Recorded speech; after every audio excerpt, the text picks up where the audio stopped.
Je suis du genre à garder le meilleur pour la fin, pas vous? Alors pour clôturer cette série thématique sur le management, j'explore le sujet passionnant de manager son manager.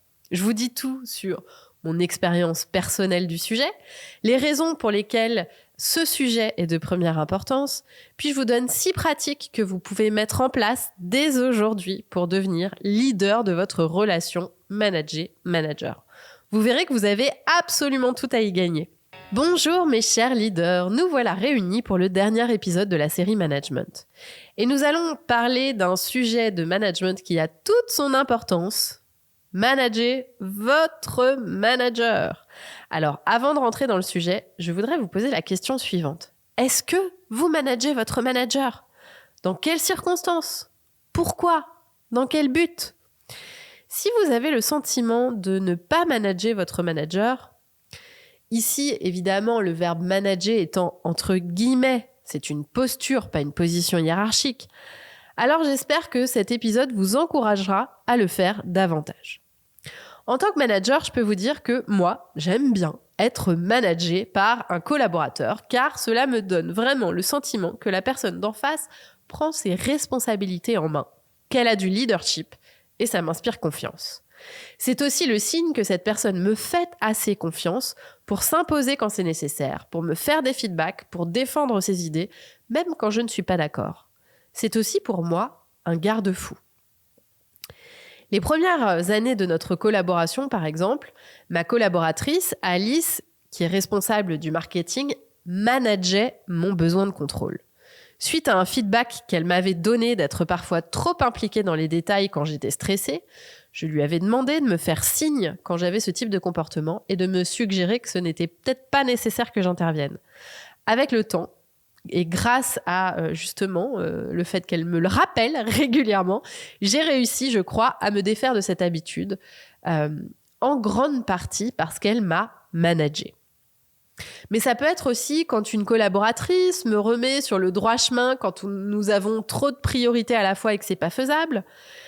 Et ça peut être par exemple quand Marion, qui gère les opérations, me suggère de ne pas faire quelque chose ou de le déléguer.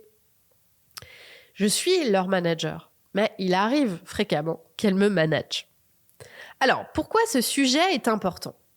Première chose, votre manager est un être humain comme vous. Il est imparfait et il a besoin d'être managé. Si vous vous mettez dans votre posture de manager et de leader et que vous oubliez pendant quelque temps votre côté bon élève, il est certain qu'humainement, votre manager ne peut pas toujours avoir raison. Il ne peut pas toujours connaître la meilleure façon de faire, il ne peut pas toujours avoir les meilleures idées. Tout simplement parce que c'est un être humain. Il est, comme vous et moi, totalement imparfait. Ainsi, ce n'est pas parce qu'il est votre manager que vous ne pouvez pas l'aiguiller sur un sujet ou un autre ou faire preuve d'autorité quand vous trouvez qu'il déborde sur vos sujets. Imaginez-le ou là en sous-vêtements ou le soir en pyjama. C'est un humain, je vous promets. Et votre relation de manager-manager est une relation humaine qui peut aller dans les deux sens et pas seulement dans un sens où il ou elle dicte ce que vous devez faire et vous exécutez. Ce n'est pas une relation de parent-enfant. C'est dans l'intérêt des deux parties et de l'entreprise que vous voyez la relation à double sens. Et si vous entrevoyez cette relation comme une collaboration, alors là, ça devient totalement évident que vous aussi, parfois, vous allez manager votre manager. La deuxième raison pour laquelle c'est important que vous managez votre manager, c'est que c'est dans votre intérêt. Parce que ça nécessite d'affirmer votre leadership, de montrer votre bon sens, vos compétences, votre vision. C'est oser proposer, lui apprendre ce qu'il ne sait pas, prendre des initiatives, le conseiller. Bien souvent, c'est votre manager qui est la personne la plus à même de vous promouvoir et de vous rendre visible au sein de l'entreprise. Donc, il est dans votre intérêt de lui montrer que vous avez toutes les compétences pour manager, qu'il vous considère comme son égal, si tant est que votre manager veut votre bien. Et évidemment, avec cette idée, je prends ce parti-là. Quand vous avez une relation compliquée avec votre manager, eh bien, manager votre manager, c'est anticiper ses débordements, c'est vous prémunir de potentiels problèmes avec lui. C'est lui faire des feedbacks, c'est prendre l'initiative de lui dire ce qui ne vous convient pas et pourquoi, et que pourrait-il faire pour que ce soit mieux pour vous et pour l'entreprise. Alors, ça marche ou ça marche pas, mais tant que vous n'avez pas tenté, vous n'avez pas épuisé vos options. Alors, quelles sont les pratiques que vous pouvez mettre en place pour manager votre manager très concrètement? Première chose, vous assurez d'avoir des points réguliers avec votre manager. Et s'il n'en est pas à l'initiative, alors organisez-les pour lui. N'attendez pas que les choses viennent à vous si vous savez qu'elles ne viendront pas. Ça, c'est manager votre manager. Ces points vous permettront de montrer l'avancement de vos dossiers, de vos projets, de nouer une collaboration de confiance et qu'il sache qu'il peut compter sur vous. Deuxième chose, donnez-lui du feedback dès que nécessaire. Un manager, ça apprend. Les feedbacks sont un cadeau qu'il vous offre parfois et que vous pouvez lui offrir également. Et si vous voulez travailler votre compétence au feedback, je vous renvoie à l'épisode 34 de Femmes ambitieuses. Pour s'améliorer, on a besoin de se rendre compte qu'il y a des endroits où ça coince, où on attend de nous autre chose, on attend que ça change. Manager votre manager, c'est aussi jouer ce rôle-là. Trop peu de personnes osent donner de vrais feedbacks à leur manager et je trouve cela vraiment dommage. Troisième pratique, anticiper ses travers et les manager si nécessaire. Comme chaque personne avec laquelle vous travaillez, vous allez percevoir les forces et les faiblesses de votre manager. Un manager mal organisé, par exemple, aura besoin qu'on manage cette partie-là avec lui, c'est-à-dire être force de proposition. Si vous ne souffrez pas de son manque d'organisation, alors très bien, pas de souci, rien à faire. Mais si vous en souffrez, managez-le, montrez-lui l'importance d'une meilleure organisation, communiquez sur les conséquences de ce manque d'organisation et soyez force de proposition. Récemment, une amie a managé son manager en entretien d'objectifs. Donc son manager a tendance à lister un nombre d'objectifs totalement inatteignables parce que la liste est bien trop longue. Elle a anticipé ce travers en venant préparer au rendez-vous avec 4 objectifs et en lui disant que ce n'était absolument pas tenable d'en avoir 10. Elle avait pesé l'importance de chaque sujet qu'elle lui proposait, argument à l'appui pour chacun de ces 4 arguments. Chacun de ces 4 priorités. Ensuite, elle lui a proposé d'en discuter et de potentiellement changer le choix des priorités ensemble, tout en maintenant uniquement 4 objectifs. Et ça a marché. Il faut dire qu'au début, il n'était pas hyper partant parce qu'il avait envie encore de faire une liste à l'après-vert. Mais la force de persuasion de mon amie, sa préparation avant le rendez-vous et l'assurance qu'elle dégageait lui ont permis d'obtenir gain de cause. Et c'était important car sur l'année 2024 maintenant, elle sait précisément à quoi consacrer son temps et quels résultats elle doit atteindre. C'est acté et c'est suivi. Si elle était allée à ce rendez-vous comme l'année précédente où elle connaissait encore mal son manager et qu'elle s'appuyait uniquement sur lui, ce qu'il voulait et ce qu'il décidait, alors elle en serait ressortie avec un flou artistique. Eh bien, on voit bien dans cet exemple, je trouve, comment manager son manager peut avoir un énorme impact sur votre quotidien professionnel, sur votre performance, sur votre bien-être. 4e pratique, faites preuve de leadership et soyez stratégique. Ça peut paraître bateau, mais avoir un manager, ça ne veut pas dire avoir un parent qui dit oui ou qui dit non ou qui vous dit quoi faire. Détachez-vous de la bonne élève qui est sage et qui est trop souvent d'accord avec son boss et qui est trop souvent discrète. Votre socialisation de femme peut vous jouer des tours et gommer votre leadership. À la place, soyez présente sur vos responsabilités et faites preuve de leadership.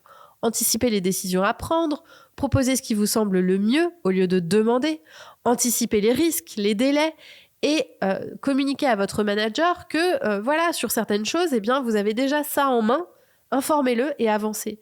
N'attendez pas qu'il vous demande, qu'il vous prenne par la main.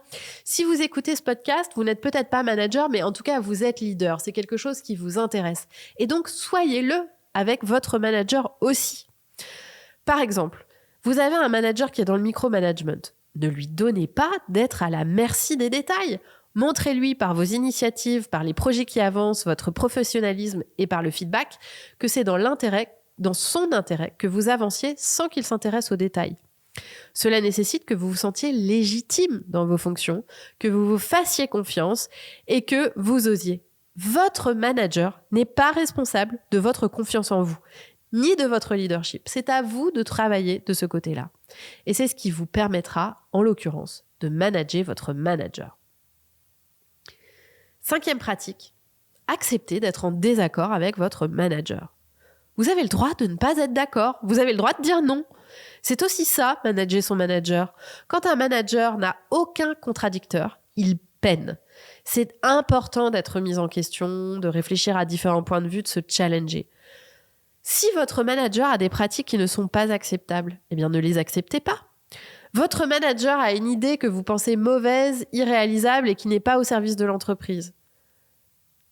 Eh bien, donnez vos arguments pour le convaincre de changer d'avis. Si vous êtes systématiquement d'accord avec votre manager, vous devez vous poser des questions. Faites-vous la petite fille qui dit oui ? Avez-vous peur de déplaire ? Êtes-vous vraiment honnête dans votre relation de manager-manager ? Ces questions sont importantes car elles impactent directement votre leadership et votre propre impact au sein de l'entreprise. Alors je ne vous dis pas ayez des conflits avec votre manager, je vous dis acceptez d'être en désaccord quand ce désaccord a du bon sens, quand ça vous semble logique, quand ça vous semble intéressant d'aller à la discussion.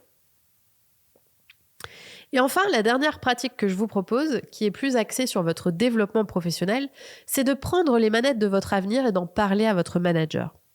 Personne d'autre que vous n'est mieux placé pour penser à votre avenir professionnel. Je vois beaucoup de managers hésiter à dire ce qu'elles souhaitent pour la suite, parce qu'elles ne sont pas invitées à le faire par leur management.